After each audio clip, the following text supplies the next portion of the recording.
Hey, everybody. We are working on some technical difficulties, so give us a moment. I am Dr. Torri J. Evans Barton. I'm the founder and CEO of the Fatherless Generation Foundation. Tonight, I am crossing my fingers. I am interviewing Landon Ramsey.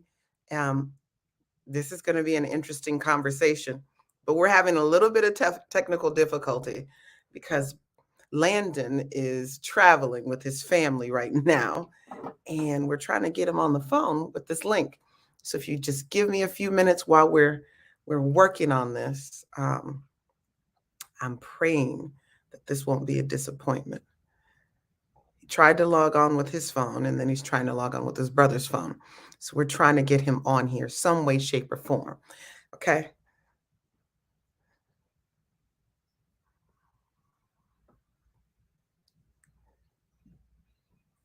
That's funny. So just give me a few minutes as I'm trying to work this out. Y'all pray. Pray, okay? Because I need this to work. And he really wants it to work too, because he wants to tell his side of the story. Some of y'all came for this man. While we're doing that, let me pull up why we're even doing this conversation.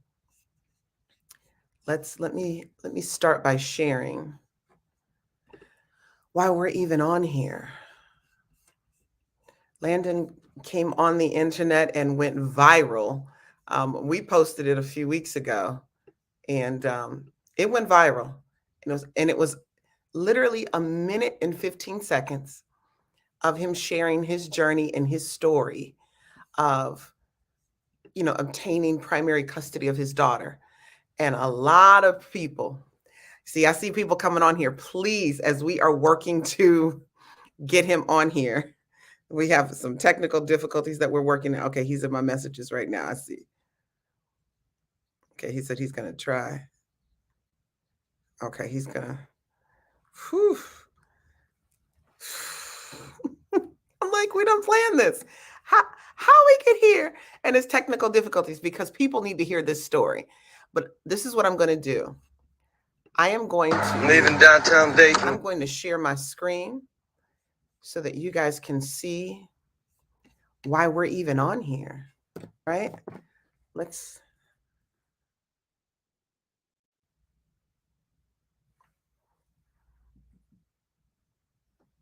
is why we're even on here. I'm going to play his testimony of obtaining custody. Yes, parental alienation is child abuse. Y'all gonna come with it tonight. I can see. I need him to get on here. I need this to work tonight. I have no idea how we got this far and then all of a sudden it just doesn't want to work. But that's how things work, right? When people need to hear a story, they need to hear something, they need encouragement, whatever that is. When someone has a powerful story, it can be challenging sometimes. This is like, no, not tonight. And what's happening is Landon is traveling with his family. His brother got married. He's traveling with his family from Orlando. So when he does get on here, he is actually in the car. I don't know how that's going to work. Thank God it's still light outside, but we're going to get this done tonight because I know that you guys want to hear this story. I saw the impact on our page. I have no idea who else shared this, but I saw the impact. We had 1.5 million people actually view the video. There were over 33,000 comments and likes. Like, it was crazy. This thing went nuts on our page, and I'm so excited that it did. I want to say this. I want to preface this off the bat. Landon is not one of our clients. It was a video that we saw. We wanted to post it and share it because of the fact that it was encouraging. It was talking about the very thing that we do. The Fatherless Generation Foundation solely focuses on reunification when it comes to the relationships with fathers and their children. I'll get into that here in a moment, but let me see if I want to enlarge this. Custody papers in my hand right here. Leaving down. I'm going to share my screen so I can share his video.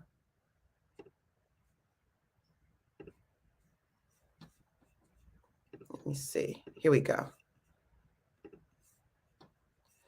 So I'm going to play this for you right now. And as I play this, this is why we're on here tonight.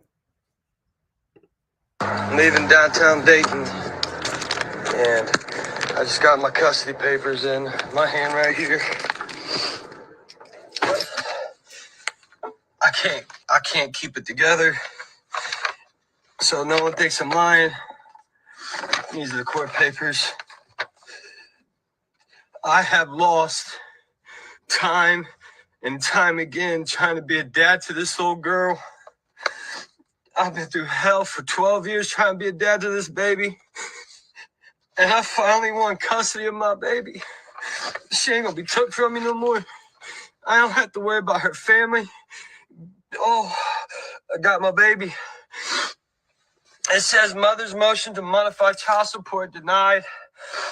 Mother's motion to modify parenting time denied. Father's motion for change of custody is granted. I was awarded full custody of my daughter. Oh, I've been through hell. Oh, I got my baby home.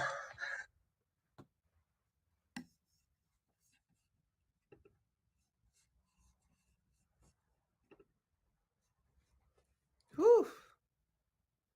So tell me. I'm sorry, he's still texting me. We're still trying to make this work. So tell me when you heard In that. 1866, the United States Congress passed. I don't need that to happen. Tell me what you felt when you heard this. Tell me what you, when you need, you need to, okay.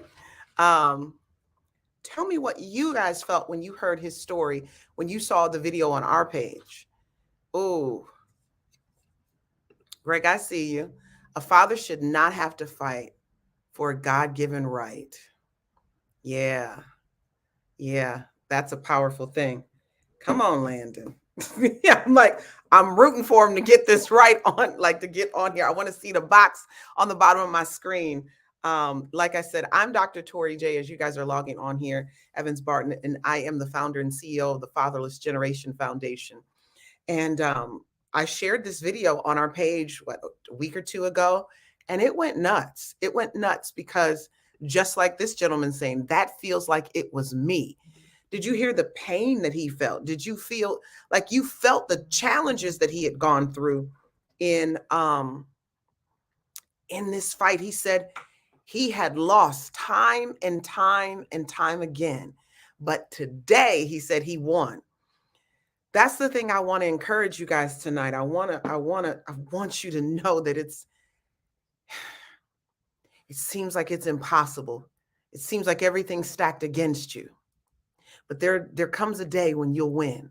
I know it doesn't feel like it. I know you've lost so much. You heard the pain and the angst and everything he had been through in that moan that he gave. Landon, I know your friends and family who are in the car, you guys are watching this, but I need you to get on here. I need to find a way to get him on here, you guys. And when I log on to my phone, it comes up. I want to try this again. Yeah, it comes up. It says entering broadcast. I'm sorry. I hope you don't hear this. I'm going to enter the studio. Yep, it comes up. It comes up. I see it. So I just need you, Landon, to click that one more time and go from there. But yeah, it was this pain that he had. I want to start with the fact that he had lost time and time and time again, as he said. That stuck out. There's a difficult fight that some fathers have. And this comment right here, a father should not have to fight for a God-given right. It's very true. But there are things that have been set up against you to ensure that you have to fight, to ensure that there's money in the pockets of individuals. Today is what we call Help is on the Way Thursday at the Fatherless Generation on our social media. And so we provide, different information about legal rights, the challenges you guys are facing, conversations around parental alienation, things of that nature. And I got to tell you, to be able to have this conversation on a night like tonight And it's special to be able to do this. He's still trying to get on here. It's special to be able to do something like this. And I pray that we get on here. If not, I'm going to reschedule this because we need to hear his voice. We need to hear his side of the story, so that he can encourage you, so he can put to silence some of the naysayers. Let me go here. The fight that he had time and time again. There were comments. Oh my God, ladies, you guys are bitter Bettys. My Jesus. Oh, how dare you talk about this, about your daughter on social media. I'm sure she loved it. He never even posted a picture of his daughter in the midst of that conversation. There was no post. There was no picture. No, he's anonymous. No one knows who this man is. I even saw someone post in the comments and said, oh my God, that's the guy who works at our pool store. He's so nice. He told us about toys for kids. He's a sweetheart. We knew him before he even went viral. That's what she said. Oh my God, Landon, where are you? This is not what I planned to do today. You said, Greg, deja vu. I felt the same way when I was able to protect my son's rights to have access to me. Started a whole nonprofit to help others. Oh, I see your link here. Okay. What does OCHR stand for? Greg, tell me what that stands for. When I tell you the level in which the women were coming saying, oh, we don't even know mom's side of the story. He must have done this and that. Like the negativity from some of you. Hey, Darren, the negativity from some of you ladies. There was not one man who posted anything negative. Most of the men were like, right on. Like I saw some right on brothers. I'm in the same fight. Thank you for this. That's what I saw. Our children have rights. Okay. And I was just like, I was very disappointed in women who were creating their own narrative. I'm going to talk about this. You created your own narrative. For what reason? I'm not really sure. You went from, I hope you don't keep the child from her mother. One woman, I think, even got into molestation and something else. And I'm like, what? I had to hide it and block certain people. I did not think it was necessary to say all of those things. And I had to make sure that some of y'all stuff was blocked and not permanently in the midst of this conversation. It is something to celebrate. Way too often we talk about how fathers don't want to be involved in the lives of their children. That has been the narrative forever. And when you see someone fight, when you see a man fight, what you then say is, oh, he must have lied, cheated, stolen, whatever it is. Oh, he must be a pedophile. Like, how in the world is that what we say? How in the world? Greg, I'm sorry. I don't know you. Do I know you? Greg is like, let me fill in for the night. Let me see who you are. You seem to be on my page because you talking to me. I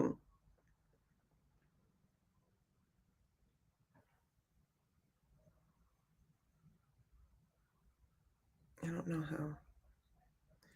Oh no, we're not connected. You just saw this. Oh, she said we call that toxic femininity. I want to say this right here. She said, that is great. I grew up fatherless too. I help fathers today reconnect with their daughters. This way, I help others to break the cycle. Many of my clients suffer from PA, parental alienation. It is heartbreaking. And yes, many women feel personally triggered just because I support fathers. Child, they feel way more than triggered. They feel like you have violated their very own identity, like you have come for their necks, like you have. And look, I'm Dr. Torri J, but on here, I am not going to be, I don't present like that. This is social media. We are going to have a real conversation, and we're not going to make it super technical in the conversation at all. Let me see. Let me see where he is. I got another. I have no idea. Like we've been chatting. He can't get on. He's trying to get on. We're trying to figure out how to get him on here. This is not the plan for the night. I should have known. We should have tried this like way earlier, and I should have known he would be driving. He didn't disclose that information. Landon, why didn't you tell me that information? He's in the passenger seat, he said. But he was, woo, okay, we're going to figure this out.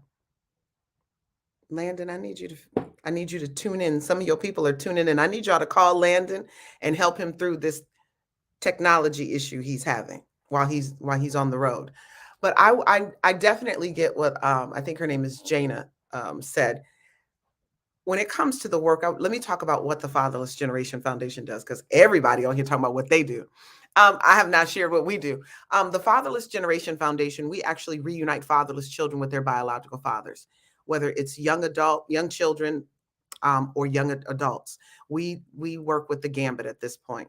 I started this mission because I grew up fatherless, and reuniting with my father at 31 really changed just the thought processes and the trajectory of where my life was going. I honestly thought I was going to be an OBGYN, got the degrees to prove that I was headed in that direction, and things just turned around when I met my father. And it was a great thing because I was still searching.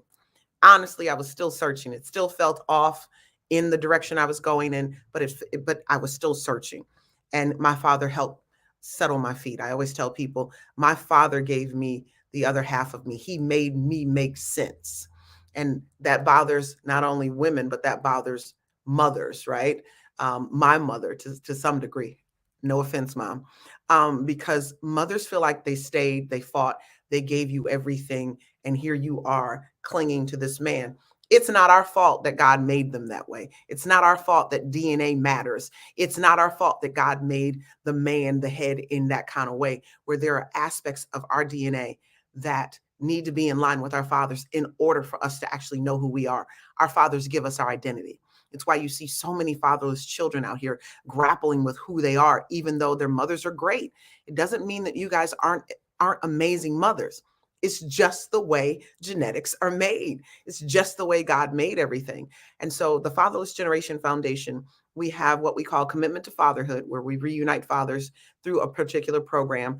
It does have a cap on how much you can make per year in order to help you the way that we help you, right? You get a nice package for what it is that we do. And then we have children who growing up fatherless. We have peer groups all over the country, 106 now. We just got Central Georgia. And so there's 4 there. So we have 106 peer groups around the country where we work with fatherless children to help them through the challenges that they're having growing up fatherless. And I'm so excited about what I'm doing here in South Florida. Yes, Atlanta is home and headquarters, but I do split my time in South Florida. We have the YMCA here in South Florida where we are doing this work, but we're actually doing a pilot program for single moms. And the program with the children will actually be on a PBS station is called Beacon TV, where we will actually show you what the work that we're doing. And the show is called Growing Up Without Daddy. I am so excited about that. We provide mentors for the children. We provide tutoring for the children. But I love what we do when it comes to fathers because we as children are not okay. The statistics prove that we're not okay. Landon is not going to make it, y'all. I don't see that happening. I don't know why, because he is not. I don't know if he's in a dead zone. I don't know where he is at this point. This is not what I wanted to happen tonight. Greg, I don't know you like that, but I'm going to give it a shot. I'm going to give it a shot because I want fathers to come on here tonight. This is what I'm going to do. If you guys know a father who is fighting to be present in the lives of their children, I don't want you to overload. I want you to inbox me on the Fatherless Generation Foundation page. If you inbox me on the Fatherless Generation Foundation Facebook page, I will send you the link. And when I send you the link, I'll bring you on here. I need you to be presentable. I need you to have some good lighting on you, okay? We're gonna talk about this alienation piece. We were talking about from alienation to reunification. I don't believe there's enough people. Maybe there are. Maybe there are some of you who have been reunited. But I want people to hear that maybe on my page don't normally hear the fight that men are going through. So inbox me on the Fatherless Generation Foundation Facebook page. I won't see it anywhere else. And this is the only place that we're on YouTube right now. We're on LinkedIn and we're on Facebook. I need you to inbox me there. And that way I can then bring some people on and we can continue to have a great conversation. And maybe, just maybe, Landon will get on here for us. I have no idea why he thought He could be in the car. And StreamYard is a very funny, fickle software. Love StreamYard. However, it doesn't always allow you to connect with your phone. So let me see if anybody, see, Greg, you said you wanted to jump on, so I'm gonna need you to figure that out. I cannot believe this, but then I can. So I've talked to you, and let me tell you, the Fatherless Generation Foundation, we have reunited 8,382 fatherless children. I know that number. Let me find the other number. How many fathers have I worked with concerning this part and actually been successful? What's the number? See, because I posted it recently. What's the number? It's 3,000. Oh, where is it? I posted it in this conversation. 3,267 fathers. That work is serious. That work takes a lot of time. Not all the fathers are alienated in the way that some of you are, but those fathers tend to, oh no. Greg has already jumped in.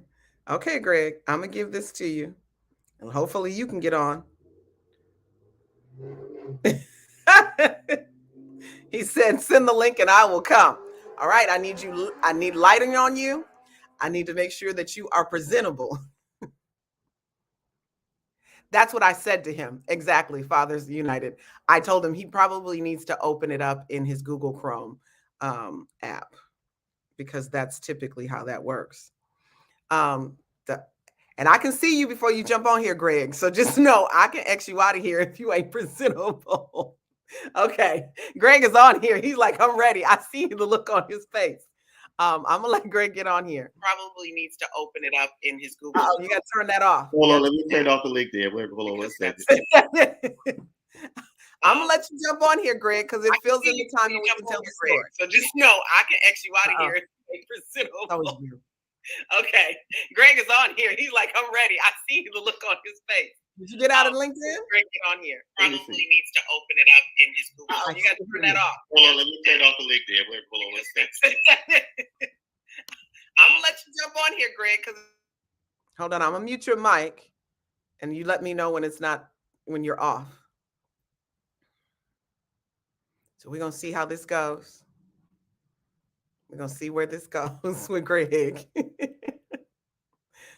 Somebody don't want this to be told. And let me tell you guys, one of the reasons I do this work, I'm a scripture person, I'm a believer, and I'm telling you that because in seeing some of these posts recently, and this gentleman, he's rattling off the fatherless statistics, and the world is like, oh, and I'm like, you guys didn't know these statistics were real? I'm gonna talk about those tomorrow. Join me tomorrow at 1:00 as I get into the fatherless statistics. Are you on, Greg? I'm good. Here I am. Okay. So give me 1 second. And so join me tomorrow at 1:00. I'm going to talk about, I always talk about the impact of fatherlessness. Last week, I talked about overcoming the negative statistics, but not the behaviors. This week, I'm going through the statistics because you mothers still don't think. I am blown away by us. And then y'all get mad. Like Jana said, then y'all triggered and y'all feel like we have betrayed the girl code somehow by calling us out and making us be accountable. So Greg, I let you on here. I let you jump on here from LinkedIn. You better be lit. You better have presentable clothes. Don't come on here, Greg. I'm serious. I'm serious about my platform. While no problem at all. I'm pretty serious when I get on, and I'm serious about mine too. So thank you for having me on. I'll give you a short intro. Yeah. Well, let me ask this. Tell me, I'm going to ask because I don't want you to float too. Greg is like, he ready to go. Tell me, are you alienated or are you reunited? I am reunited. Oh, so we did get somebody who's reunited. Yeah, how long was your fight? How long so my son is now 4, so I fought 3 years to protect my son's right to have access to me. Okay, and what city and state are you in and where you fight? I am currently in Orlando, Florida, like the young man who. That's why I say you got to connect me with that young man. So originally, my son was conceived in the state of New Jersey. Okay. I was working as a IT security professional. Mom lived 15 minutes away from me. I actually bought a house with the intent to make sure that we had all the finances needed for this young man. I bought a multifamily, and I told her that I was going to live in the bottom unit, rent out the top unit, and he was going to get all the finances from the top unit. All that was going to go to him. She moved to Florida 3 weeks before he was born, stating that I couldn't support him. So let's go there. Mm-hmm. What we need to really, since you said that, what I want to start out by saying is, ladies, the gig is up. The gag is, you guys, when you initially file this paperwork, whether most of the time it's for child support, right? If it's a divorce situation, you create a situation where you put a false allegation on the man before he can even get started. And he's fighting the false allegation before he can actually go and fight for paternity. And I'm telling you right now, with all of the stuff that we've seen currently with Amber Heard, ain't that her name? Yeah. Mm-hmm. The gag is up. And you guys need to recognize that I felt it in the spirit when that went down. Mm. And when I was talking about being spiritual, there is scripture. Malachi 4 says, it says it. Luke 1 and 15 through 17, it says it. It says, I will send the spirit of Elijah, and I will turn hearts of fathers back to their children and hearts of children back to their fathers, so that we can all worship the Most High. Uh-huh. So many of you do. And he says, lest I strike your land with a curse. You look outside. We were watching the news going, what's going on out there? It's a curse.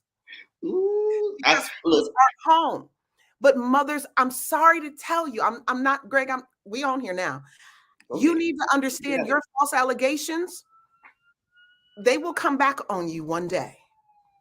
You have run this father through a muck through false allegations, and he's got to he loses money and time going through all of that. And you think it's funny. So, okay. So she started out with a false allegation.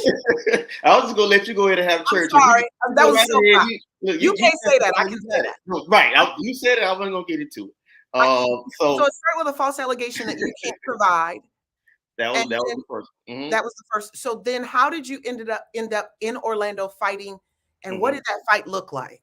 So the first thing that they try to do in court, so they have these cookie cutter plans. I didn't know these things at the time.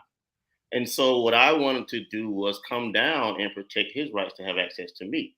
So originally I went and I got the first thing that we do, which, sometimes is the worst thing that we could do. I went out and got a lawyer.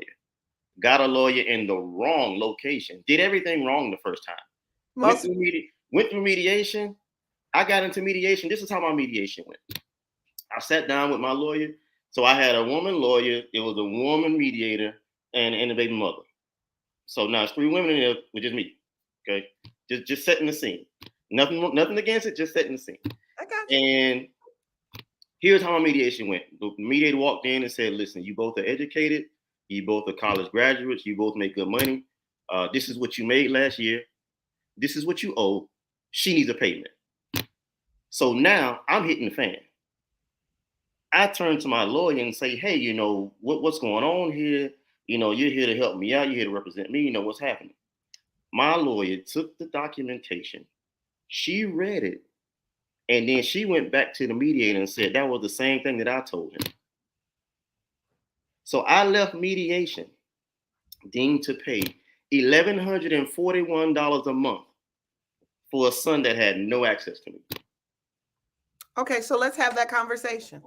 The cookie cut out. Okay, we're going to go to the lawyer part. How did you find your lawyer, Mr. Hill? So my lawyer was from a recommendation from another family member who that lawyer helped get their child back. It is a challenge. Do not take recommendations for family and friends. Don't do it. I know some people, no offense to family and friends, but I have never seen that work. I've not seen it. It slaughtered me. I've not seen it work. You have to do your own research. It's one of the things I teach on Help Is on the Way Thursdays. You have to do your own research. Your case is very specific to you and unique to you. There's always very similar things across the board. There's always one thing that makes it different. Was your family friend in Orlando? You seem to live in New Jersey and Orlando. You were out of state, you weren't in the state at the time. So were you living in Orlando at the time? So I'm originally a Floridian. So, Okay. it was a family member who I was close to. And, I had actually seen some of the details that went on in their case. So I'm like, well, their case is similar to mine. Maybe this lawyer can help me do the same thing. Mm-hmm. And so going through that, and the lawyer just didn't do anything for me. And me being uneducated at the time, I'm putting everything in that lawyer's hand. That is the worst thing that you could do as a parent, is go into this situation uneducated.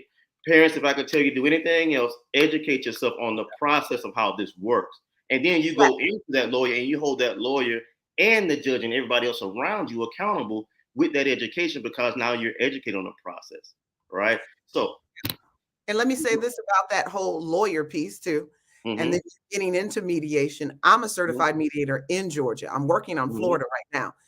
And the mediator, doesn't matter if it's a male or female in the room. If the person has a bias concerning fathers, it doesn't matter if it's they're male or female, black or white, Hispanic, whatever the color is. Absolutely. You have to deal with what's in front of you. Cookie cutout orders do not work. When it comes to my fathers, I'm always going to push that you get 10 to 12 days. That's my mission.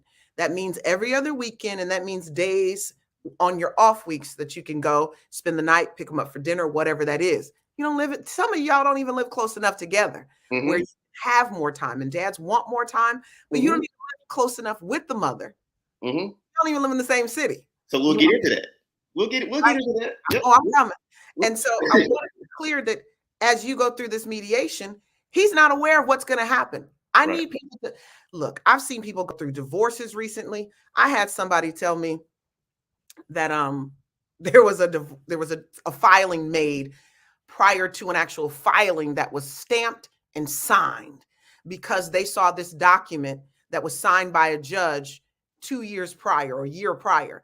And I was like, that's called a standing order. And that's signed by a judge every 2 to 3 years. And it goes along with your packet so that it tells you the rules of engagement. And so there are men out here, when they see that, they panic and they think, oh, she already filed something, or ladies, oh, he already filed something. No, it's a part of your packet so that you know not to move any money out the bank account. You know not to take children out of the state. You know not to do any, it's like halt. Everything has to stay the way that it is until this proceeding is over and you have a full order. And I'm telling you, that is ratified by the courts. Go ahead. You said what now? I said the order that is ratified by the courts. Keep going. Exactly. And so there are too many of you who do not know the process. But I got to say this, Mr. Hill. Yes. No one's teaching men the process. That's why I started the nonprofit organization, because the whole point of what's going on with men, and I see it all the time, is not that they don't want to be accountable. They just don't know how, and nobody's teaching us how to do it. Right. And so this is where my situation changed.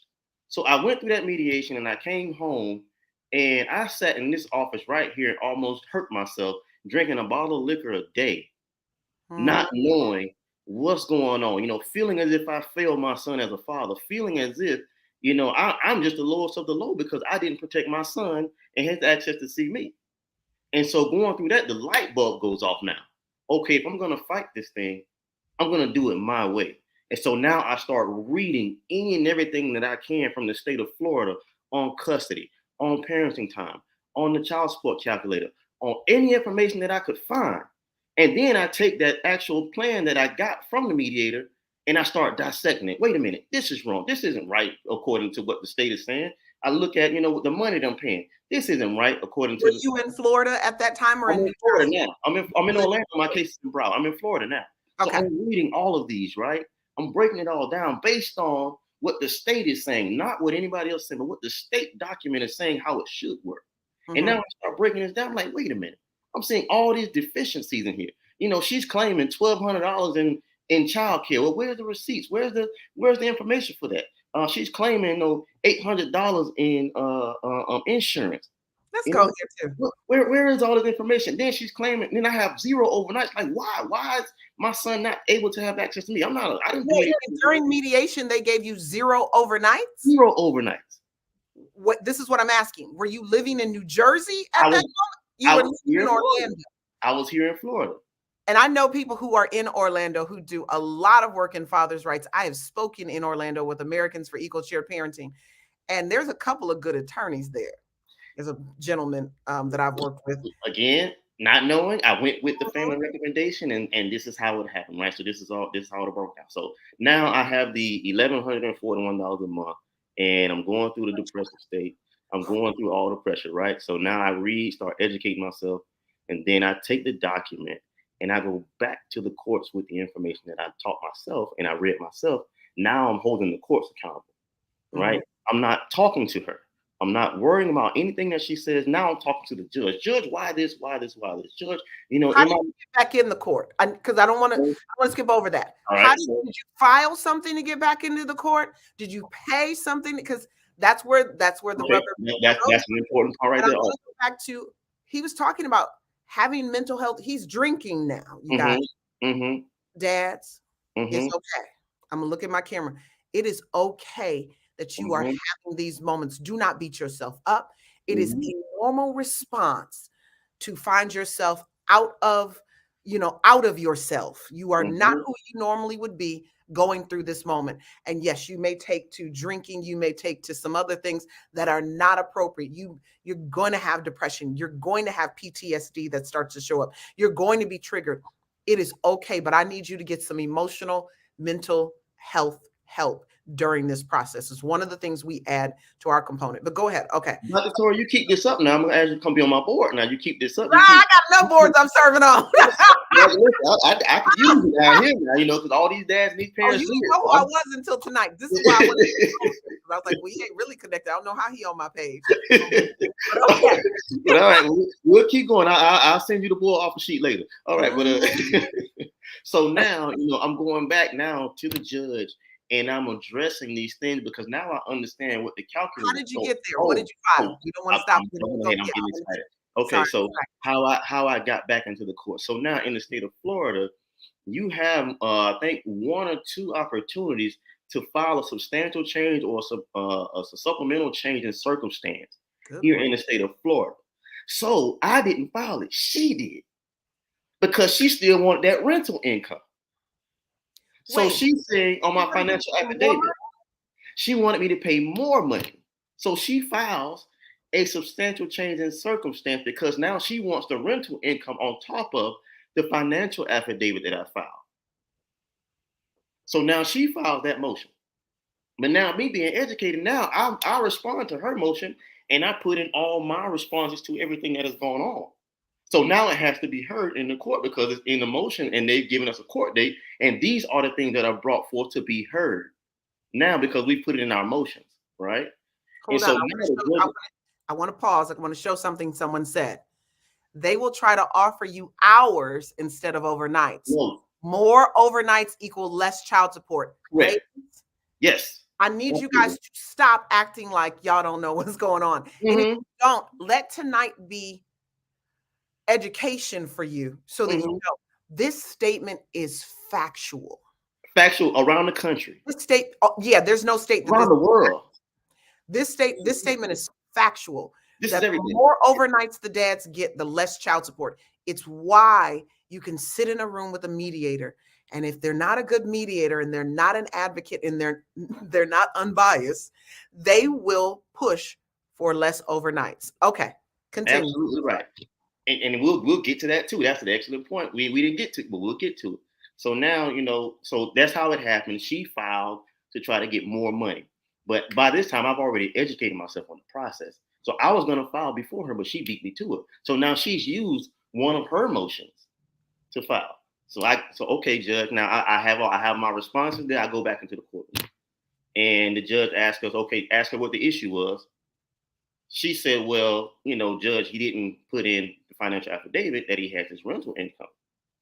So I broke it down to the judge. I was prepared for it. I broke it down for the judge. Look, judge, this is what I pay a month on that house. This is what I'm getting in actual rental income. It's only a $300 difference. Judge says, well, if it's not a 10% increase, you can't count that. Throw that out. So now judge is asking me, well, is there any other issue, Mr. Hill? So I start bringing up all the issues that I put in the motion. I start bringing up everything that I've addressed on the original order. Hey, judge, She says she has child care for the baby. You know, where are the receipts? But You know, you didn't what's prove up going on? either. Nice. So the judge said, well, you know, do you have an EIN number for the child care provider? She says no.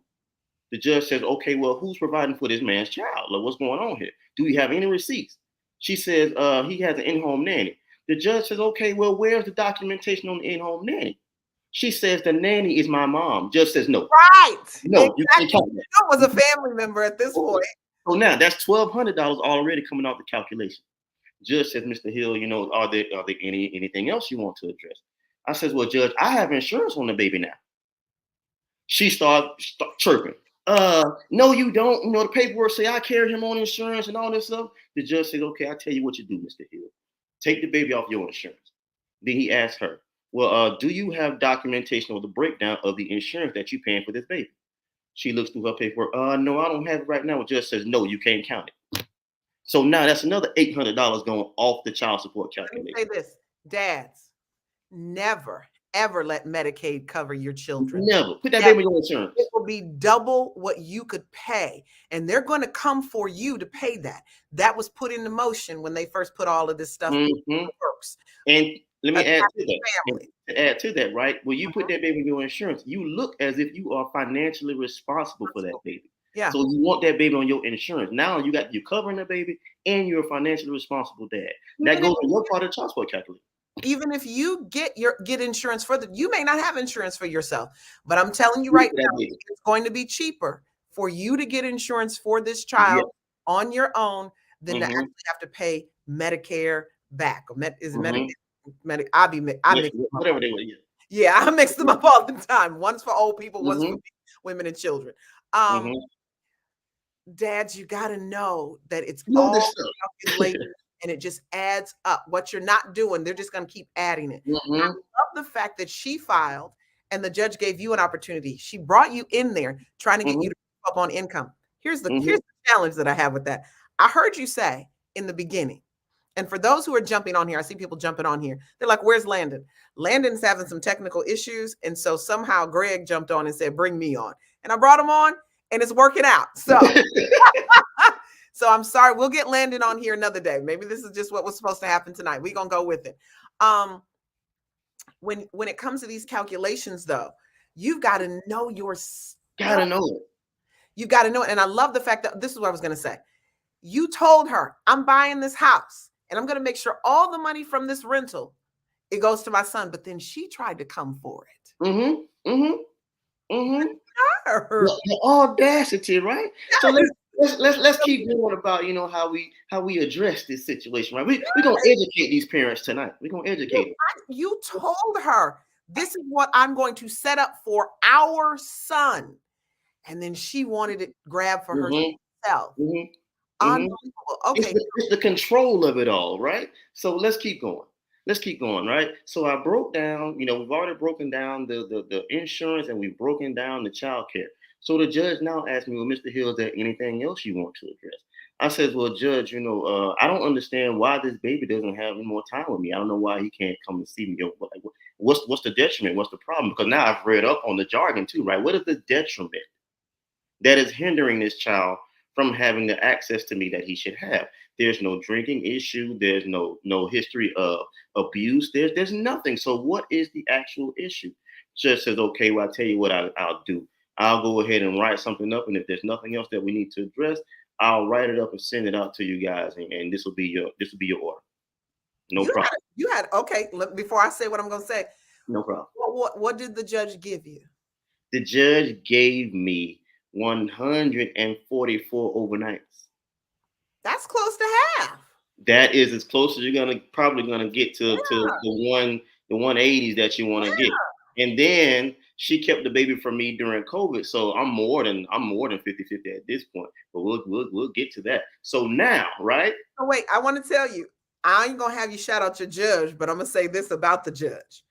You had a good judge. He was having a good day that day. It took me I want to see in the comments, y'all tell us in the comments how many of you had a judge that was not this cooperative. But so remember now, before I went to this judge, before we got to the head judge or the main judge over the actual court, the family court, we had already went to a couple magistrates, and she even had a magistrate recuse themselves. So they were already sick of her by this time. Okay, wait, you left that part out. Yeah, they were already sick of her by this time. You had a judge recuse himself because of what? Because I wanted to get a parenting app, and she didn't want to get on the parenting app. So listen, I went back and forth. Her conduct recorded. Right. Family Wizard, whatever that app is. You guys, come on. Some of you don't want to do it because you're like, well, I don't want to do supervised visitation, and I don't. And sometimes I say, if supervised visitation is being pushed on you, take it. You don't let the mama and the grandmama, like the babysitter, do it. You do it through a supervision program, because they get to watch the interaction and report it to a court. And if somebody wants you to have supervised visits, I'm gonna tell you right now, they are plotting and scheming to put you in a situation, and you need people to ensure that you are not in these situations. And I know you guys are like, why would she say that? I don't want you to end up in a fight in whatever that is that person is plotting. Because I'm telling you, she's plotting it by having her family member be the person to supervise you with your child, or even them being the supervisor. I've seen that where they put themselves, the mother's like, well, I'm the supervisor. Don't take that. Do Absolutely. Not take that deal. Absolutely. Go ahead and take the supervised visitation, but say, hey, I've researched it, and I'm going to use this supervised visitation center, and we'll go from there. And I'm telling you right now, I have a case right now, Mr. Hill, where I can tell you the supervisor of that case is on the dad's side and is ready to testify to ensure that not only the dad has time with his son, but we're gonna try to flip this thing. We're gonna try to flip it to the other side because it's been too long. But see, that's how it works. Once you start being that accountable dad and you go through the process, they will start seeing the nonsense and then things will start to flip in your favor, and then you will start to get all the judgments on your behalf. So we'll get to it. So now we done broke down all of this stuff. We broke down how I was able to change this all around, right? And so the reason for Our Children Have Rights, I was able to have a conversation with myself. I talked to myself and I said, well, hey, listen, if you had to do this all over again, what would you tell you to do? And that's when I started writing. Okay. So I wrote a book, Our Children Have Rights, and I wrote a little manual, a little pocket guide for parents who are going through this process of some things and some tips and kind of a skeleton in what you do. Like we said earlier, every case is going to be different, but the skeleton is going to be the same. How far do you live from the other parent? Is the baby on your insurance? And how many overnights do you have? Those three things are going to be common in every single case. It doesn't matter what case it is. And once you learn how to break those things down, stop fighting with the other parent, break those things down, address those things to be in your favor, then you can have a more favorable outcome for these children to have the access to you they're supposed to have. And that's what we're teaching in Our Children Have Rights. So we have three pillars. I'm going to get into the whole spiel now of the organization. I'm fine. Go ahead. We have three pillars, right? Education, mental health, legal aid, and documentation review. So what we want to do is educate these parents first on this process, right? Because a lot of parents, and it has no bearing on woman, dad, uncle, cousin, whoever wants to be accountable for this child. We want to help that parent be accountable for this child. And a lot of times I have to tell women, hey, why would you want full custody of the baby when somebody else helped you create that baby? For your mental health, you need to give yourself a break. You need to give yourself some help. Pause. They don't know they need help. Let me ask you this question. I'm going to ask you this question since we're going here on the mental health tip. Your ex, where's her father in her life? He passed away.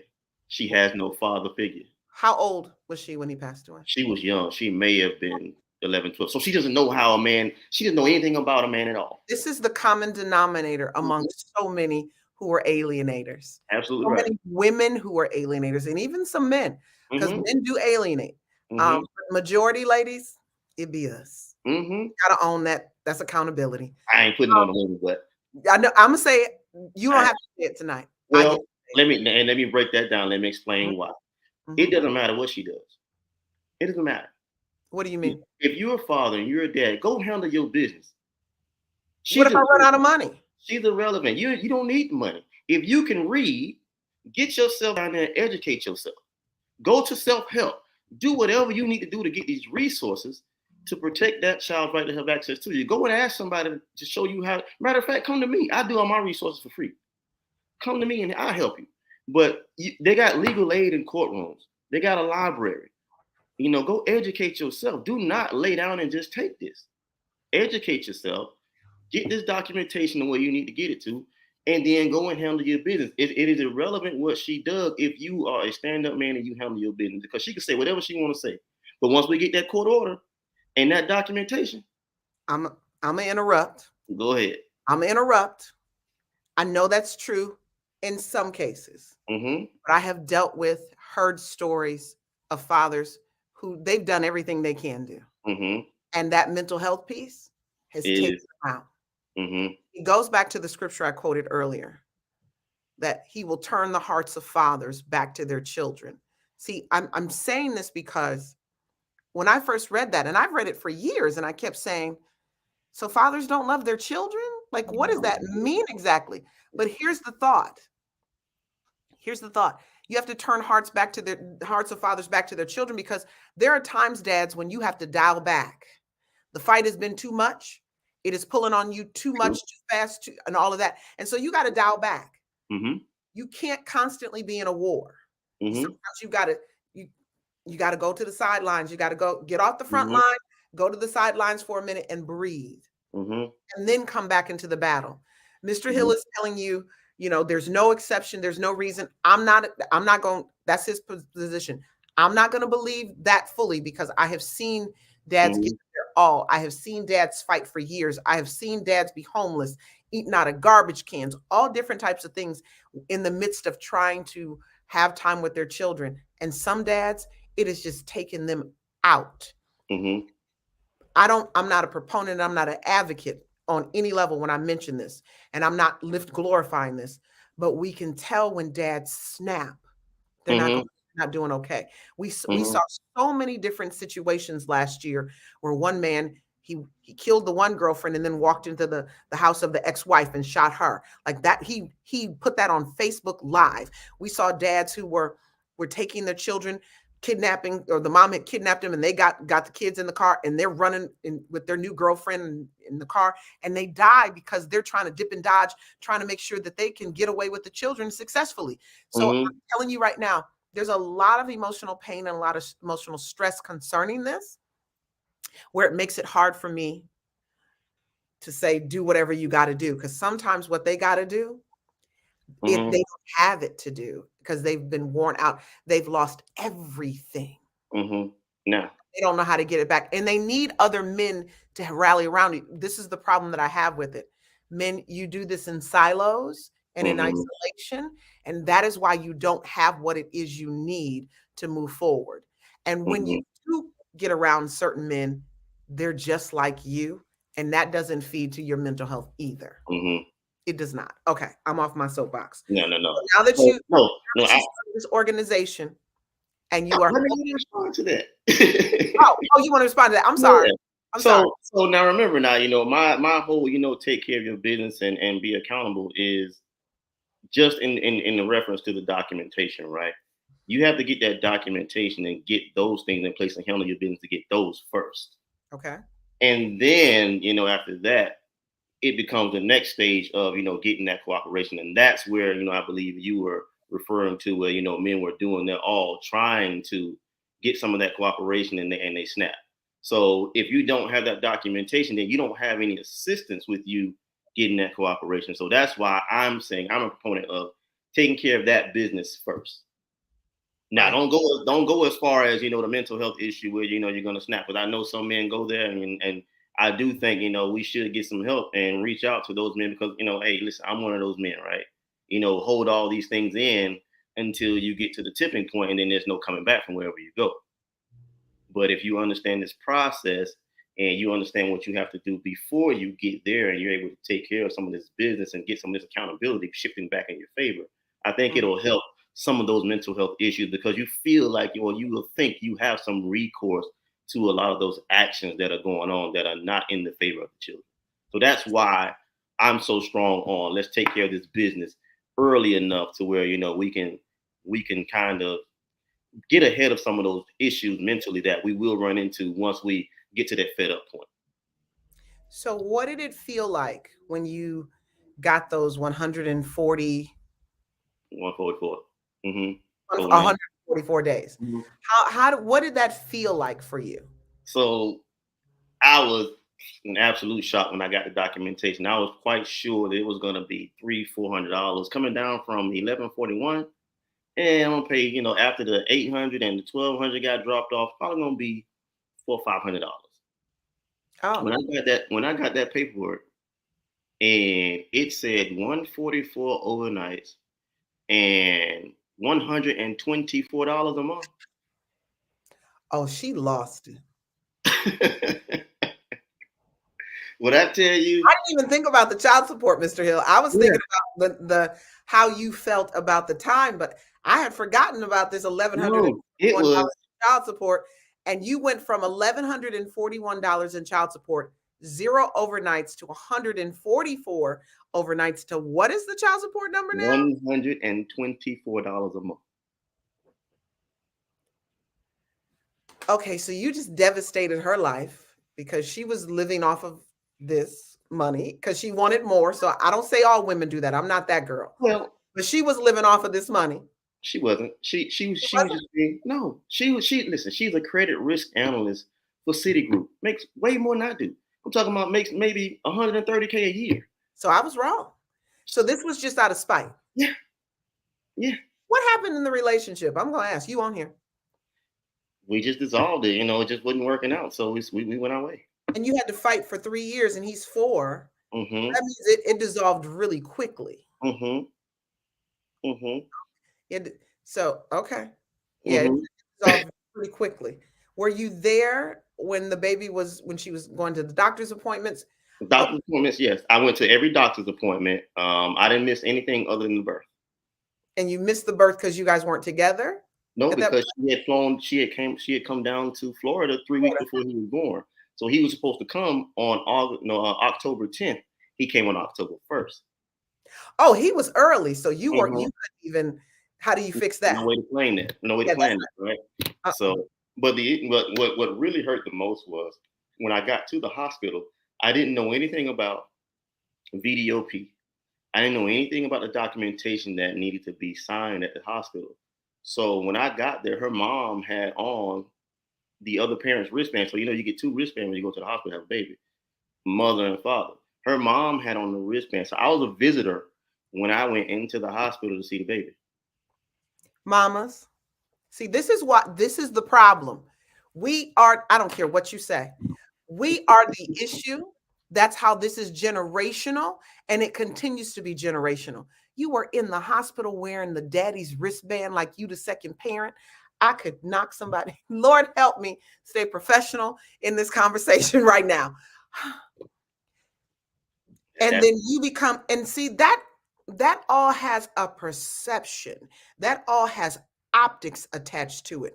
That is all intentional. And so you put this man in this situation where he cannot be a father even at the birth of his child. We can easily say, well, he wasn't there and they didn't know when he was going to get there. So she wore the wristband. Why couldn't she just take the visitor wristband while he wasn't there? Why couldn't she just go to him? I was on the way. She talked to me while she headed to the hospital. Right. Or give it to you when you get there. But that was positioning, and that was about power and control. The whole thing has been about control. That was what that was about. So I'm going to ask you this. You've gone through this journey. Where was your dad when you were growing up? Oh, my dad was in my life. I grew up with my dad.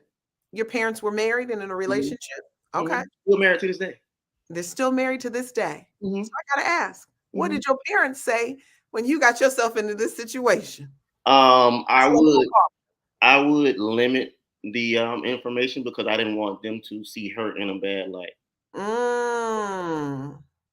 We have this baby together. We have this baby coming in together. I'm not going to allow a bad picture to come from either side. Listen, I just want y'all to love on your grandbaby and be done with it. I'm not going through the pettiness.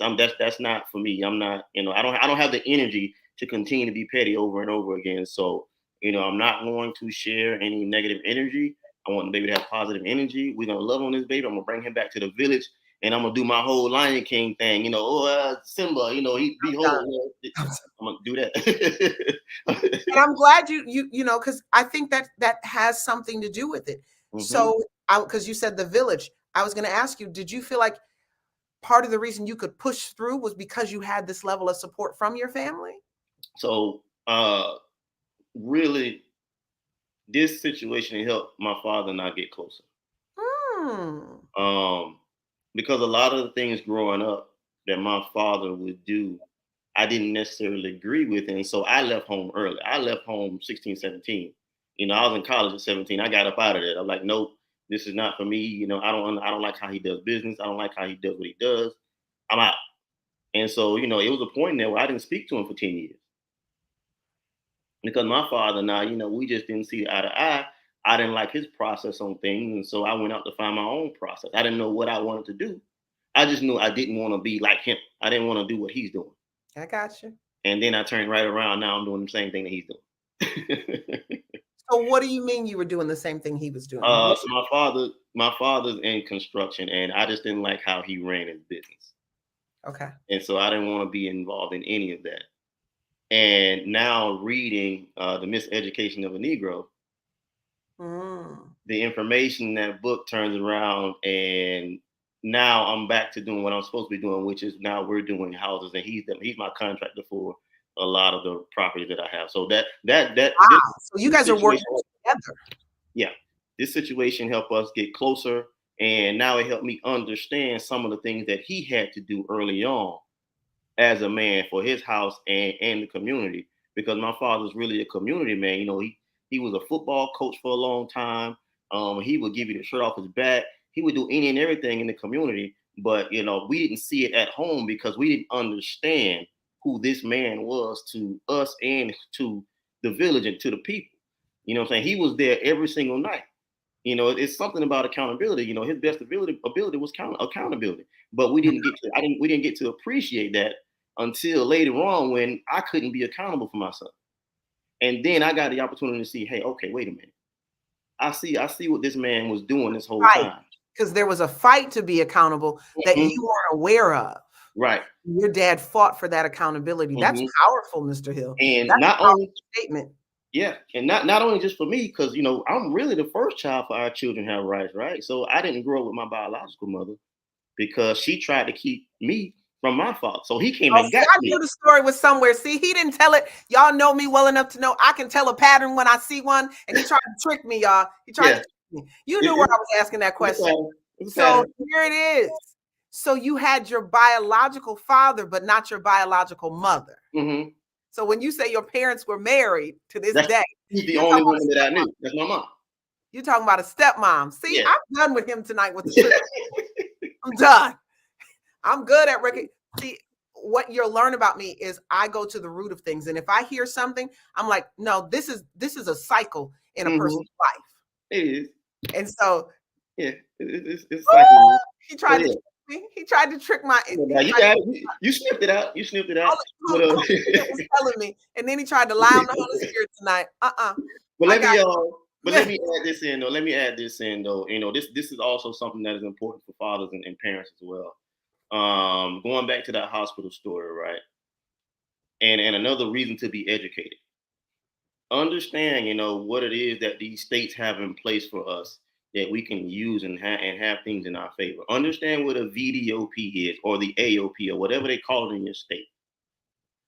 VDOP. VDOP.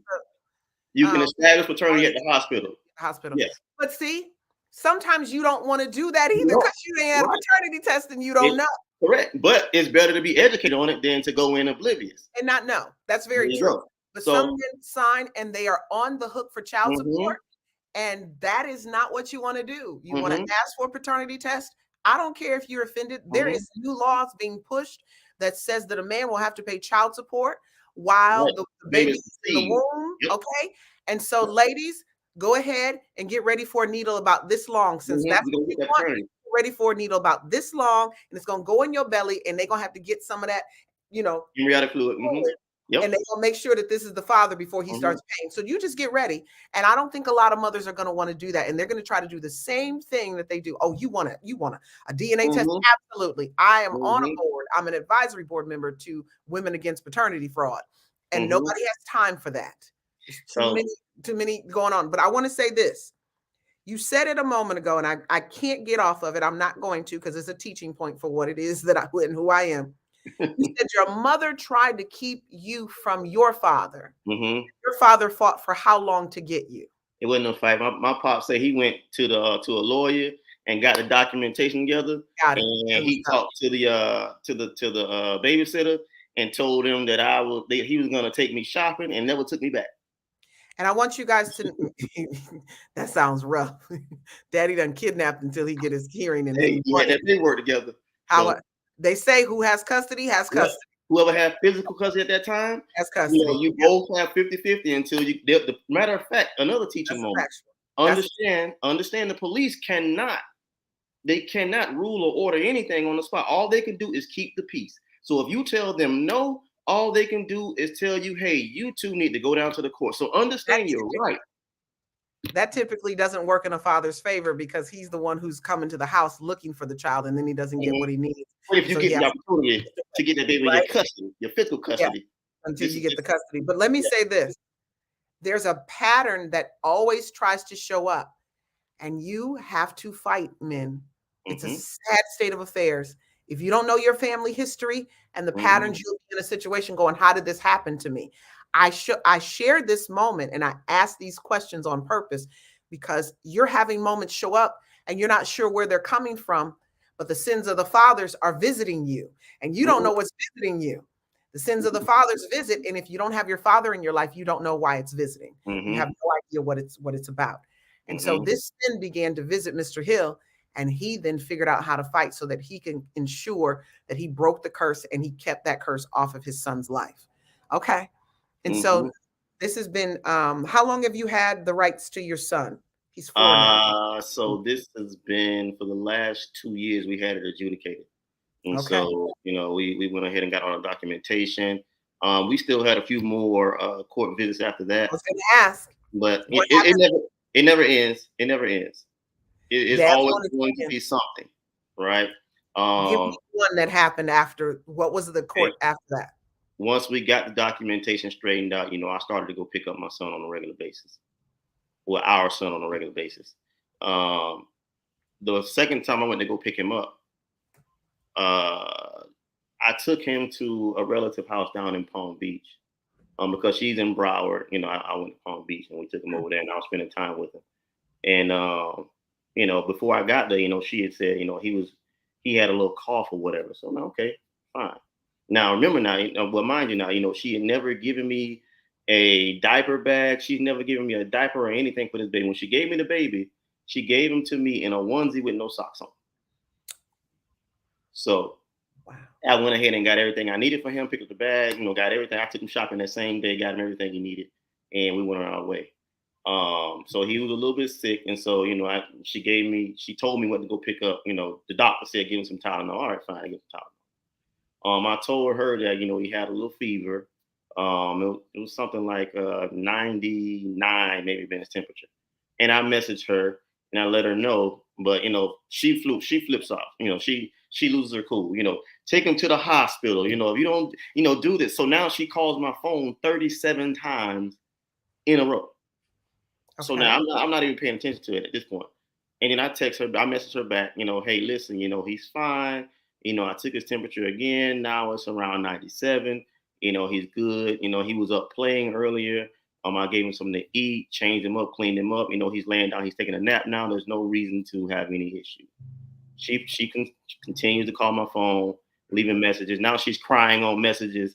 Oh, I'm so concerned and all these type of things. So I'm saying, hey, listen, there's nothing to worry about. He's good. So I take him back home an hour early. So now the car seat is on the right passenger side of the car.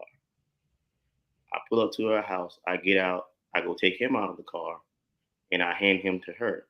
So now I have to drive 3 hours to get back to Orlando from Broward, from Fort Lauderdale. Oh, she lives where I'm at.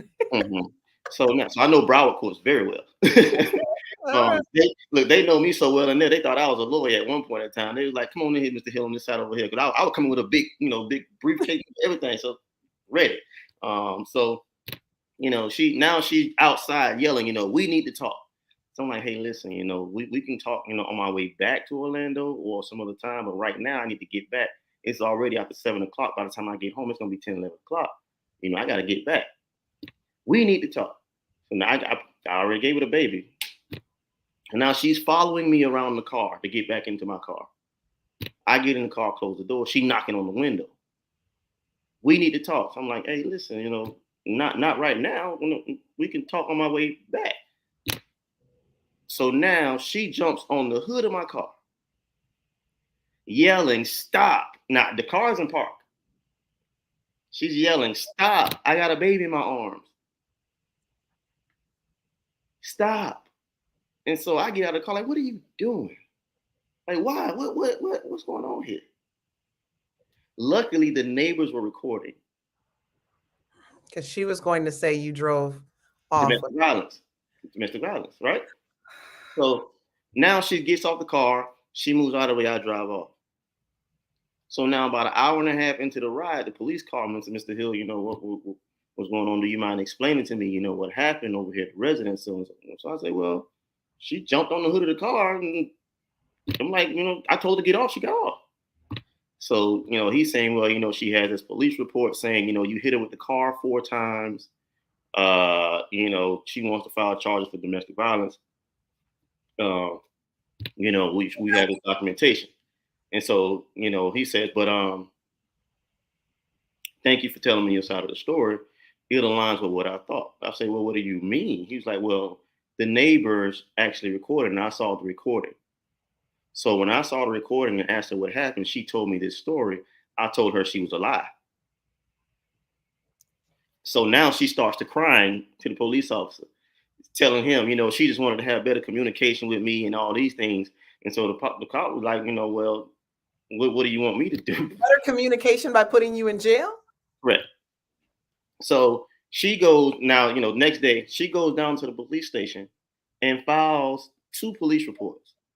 Even after the police tell her that she's a liar. Mm-hmm. After the cop. So she files 1 police report on the domestic violence, and then she files another complaint on the police officer because she said the police officer wouldn't let her file or write the actual complaint for domestic violence. So she tried to get the police fired and that actual for the actual domestic violence. And so she went up and filed that too. She filed it, and they stopped me from seeing the baby until the court date. So and the only temporary protection order. Yeah, she got a TPO. That made her excited a little bit because she thought she was going to win. And I went, and again, I got a lawyer. And the only thing that happened was they just dropped the case. So I had to pay the lawyer and all these things and waste all that time, all that money. All they did was drop the case. That's one of the Here's the challenge with false allegations. I want you guys, I know you guys are listening. Darren, look, everybody listening, I see them on here. This is what one of my coaching clients just said. Mm-hmm. Mm-hmm. These false allegations need to have some type of penalty. Mm-hmm. Them. I don't care if the minimum is community service. If there's money that has to be paid, there's too many women who get away with it. We watched it on our TV for weeks with Amber Heard. We watched it. This man lost jobs. Do you know how many men I am working with right now who have actually lost jobs because a woman who they're in a custody battle or divorce with called their job and got them fired? There are things, those are things I would, as a woman, I would never think of. I wouldn't even, if I thought somebody even gave it to me, I'd be like, are you crazy? Like people like this. Look, they said sue for defamation. By the time you do all that, you be out of so much money, it ain't worth it. That's what some people are like. They get tired of court, Fathers United. They get so tired of that it gets long and drawn out. I want people to talk to me I'm talking to Dr. Hill. Like, how many of you have dealt with false allegations during the your court hearing and things like that? Okay, we got this right here. Hey, Dr. Torri J, looking for help in Canada. Is your organization here? My boyfriend has been through false allegations, criminal court order, now not being followed. Feel like we are now. Okay. Inbox me. Oh God, people, I've done some work in Canada. I was supposed to be on tour in Canada in 2020. And my husband and I looked at each other and were like, Mr. Barton looked at me at this point and said, yeah, I don't think you should go. And we were so happy that that decision was made because that they shut the border and I would have still been in Canada. Okay. So it was like, oh, Yeah. thank you for listening. I listened to Mr. Bark at that point. That's what I'll say. And that was because I would have been stuck in Canada because I don't know how you get back. At that point, it's very difficult. And so let me see. Who else dealt with false? Darren, family courts don't want to hold these women accountable for their actions. And Darren said, me, I know Darren's story. He'll let me tell it a little bit. Yeah. False allegation of it all is ridiculous. Yeah. Darren he's a school teacher. And because he got arrested on a domestic violence situation that was not really what it panned out to be. Yep, there was some bad decisions made. There's a minor child involved, so I won't get into the details of that. But as a father, I read the court document. It wasn't his word.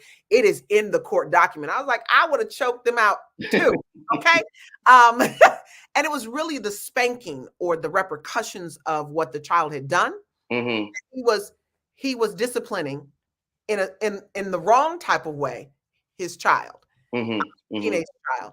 And that is what they then pinned against him and created a situation. Detriment. He had to do first offender stuff and he lost his job and then couldn't get another job at the same pay. And so he's still a school teacher, but he has to teach far away from where he lives. Yeah. It's a good drive to where he lives. Now that school system needs him. See, look, they got all of these things like file for this and ask for legal fees. That's something that I think we can do. And that's what a lot of people don't, a lot of dads don't realize. And I will go with you on this one. Yes. So many dads refuse and they'll sit in the cut and wait and they won't do anything. Oh, she'll come around, even though you have an order in hand. She's not coming around. You got to file a contempt, but then you ask for legal fees in the midst of that. And you ask for all of the filing fees that you paid for in the midst of that so that you don't lose any money. That's a great that's a great tool because you got to pay to file these things. That's another thing I really want to work on. That when a dad has to, or anyone has to go back to court, it should not be more than $50 to do that. Or it's $200 every time you got to file. Like it's just a lot of money every time you have to file. There are some states it's $25. I think that's Texas. It's $25 when you have to file a contempt on certain things. It was free for me to file all my contempts here in the state of Florida because I use the e-file portal. And so that made it free.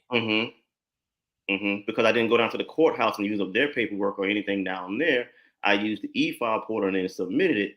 And then from there, it was able to go to both parties along with the lawyers or anybody else who's involved. So look at your e-file portals if your courthouse has one. And there should be some lower fees for the e-file portal process. That's a good nugget too. Not everybody has that in there. It's not every courthouse has it, but the courthouse allows that. I want to say e-filing in Texas, I think, was $75 or something like that. Georgia is $200 and some change, depending on each, where you're filing. Changes based on county. I'm just trying to think of all the others. There's so many things that just require. Yeah, it's just a lot of money. But that's a great nugget right there to. And let me add this in to you. Ask legal fees. Yeah, that's it right there. But let me add this in also. Let me just my process and my theory of how I was able to gain a lot more success is the way that I filed motions, right? So now that we had this legally binding court order document that we're supposed to follow, I didn't use that court order document for her. I used it for the judge. Every time I wrote a motion, I was writing to the judge, right? So the way that I wrote my motions, I referred to the actual court order and what the judge said, right? Judge, this is what you ordered on this date and this time. And judge, according to this order, here is how the violation happened. And here's the date and time. And here's the supporting evidence of that violation. The third part, what I write in there is, hey, judge, according to the law, this is what, should be the recourse for this action. And then I put in that fourth part, this is what I suggest, or this is what I want from these actions. And so that's how I think I was able to get a lot of success in my motions that I wrote to the courts. I never wrote it according to her, or wrote it, I didn't even acknowledge her. It was all about the judge, because the judge is who's holding both parties accountable. So I need to hold the judge accountable in my motions. That's an interesting take. Okay. And so you focused on the order that you had and the violation, and you kept it there. You didn't add the emotion. Here's the challenge, people. Too many of us add emotions. I had a call today, and no offense to this young man, but he went through more emotions than I actually had to take a nap. And it wasn't because he was wrong in what he was dealing with. I just didn't need to know the details of how he met each baby. Right. There was 5 kids and 5 baby mamas. And I didn't need to know the details of each emotional situation that happened in that situation. And it wore me out because it was emotional, right? And that's where a lot of people go wrong, is they add the emotion to the law. And as my attorneys always say, the law isn't emotional. The situation that you're in is, but the law is not. And so you take the law and you use it in the best way. See, Darren is like, not in Northeast Georgia, buddy. The problem with Northeast Georgia is, I won't even say the problem with, it is very difficult for people to want to go up to this particular area in Georgia and fight. We talking about Gwinnett? No, this past this ain't even Metro Atlanta no more. Northeast Georgia. He made it right. This is no longer Metro Atlanta. This is Gainesville. Okay. My judge said I was wasting his time. I get what he's saying. I'm gonna add a caveat to this. Darren had a bum attorney. Oh, but bum attorney. We see what happened to the bum attorney. We see what happened with it. He had a bum attorney, and in having a bum attorney, I was an expert witness on the case. I was already coaching him, not court stuff. I was coaching him as a healing and trauma and life coach. We were working through things. He has a therapist that I work with that I think is amazing. And so, Darren, I'm on the call waiting to be an expert witness, and I'm texting Darren going, "Your attorney is trash." His attorney was not stepping up. The opposing attorney was killing him with things that were emotional, that had nothing to do with the case, calling him a deadbeat without really objection. He was not objecting. It was like somebody had to tap him on the shoulder and tell him to object. He wasn't objecting. Here's the other piece. The attorney got COVID. He felt the case was over. He wanted Darren to sign the order. Darren didn't like the order. The order came, he didn't like the order. The attorney kept trying to tell the attorney, this isn't right. This is not what was said in court. And the attorney never got back to him. Then withdrew from his case. Then Darren is put in a situation where he can't even read the new order. And the judge tells him he's wasting his time. The only reason the judge told you that, Darren, is because that's what the other party told the judge. The judge didn't know all of the back and forth that had been going on. And that is stuck with Darren. And that's one of the reasons why we're fighting for him right now, from the aspect that we're fighting for him. Because if you want, brother, I can if you want me to get in on that, brother, I can help you out. I can take a look if you want me to, and it's not even about the paperwork at this point. It's about getting him back into court. I ain't gonna go there, Darren. I'm not gonna say that part, but it's about getting him back into court, because he has now been alienated from his daughter for, I think, 3 years now, who is from another marriage, and his son, since December 23rd, he actually did more than enough supervised visits. And this is, since he's on here, this is the client that I have, who the supervised visitation firm. I better not say too much, because it is recorded. And I don't want her to look. I ain't gonna give away our cards, but they are not happy with some of the stuff that's going on. This is why I tell you guys, make sure your mama, your baby mama are not your supervised visitation people. Right. You're not testifying in court properly. Unacceptable. And it does not work. I want to let you kind of end with talking about your relationship with your son. Tell me what it's like to be able to be a dad to your son. Close it out there, because we already going in an hour and a half. I don't know I think he got tired of trying to figure it out. him and I are gonna work on this. Yeah, But work on it. tell me We'll what link it's up. like to be a dad to your son at this. Uh, it is the best thing that I have ever done. To give you a little bit of information about him, this young man is 4 now. He is reading on a second grade level. We're playing chess. We're doing dominoes to help him with his math. You know, yeah, I gotta recalibrate him every now and again. You know, he come back and he needs some of those man lessons and that man time. But that's what I'm here for. But I wouldn't trade this young man for the world. He is the single best thing that I've ever done in life. And if I had the opportunity to do it again, I'll do it all over again for this young man. And I'm just excited to see where he's gonna go and what he's gonna do for himself. I'm just excited to see the young man that he's turning into. Because I mean, even right now, he's full of energy. He's full of life. He's just a 4-year-old right now, and it's just amazing. It's just good to sit back and watch him, and then and think in my head, hey, I had a part in doing that. I helped with that young man right there. So it's the single best thing that I've ever done. And dads, don't take it for granted, man. If you get that opportunity to be a dad and really imprint on your children, man, take advantage. It's a great thing to be able to be a dad and be able to just influence and share lessons and share positive outcomes and positive, relationships with, all these children and especially yours. So, don't trade it for the world. Keep fighting, keep doing whatever you have to do. Make sure you, keep your mental health in check. Go out here and get some of these resources that you need to get because our children need it. I would go into the statistics, but I'm not gonna go into what it means to have these fathers in your life. It's all the way around. The best thing that we can do for these kids. So for me, the best thing in the world right now is being a father to that young man. Best thing that I ever could have done. That's powerful. Well, I thank you for filling in the time because Landon was on the road. I don't know if this was God ordained or what happened. Those of you who are jumping on, and I've seen people come in and out, probably that's a black guy with a hat on.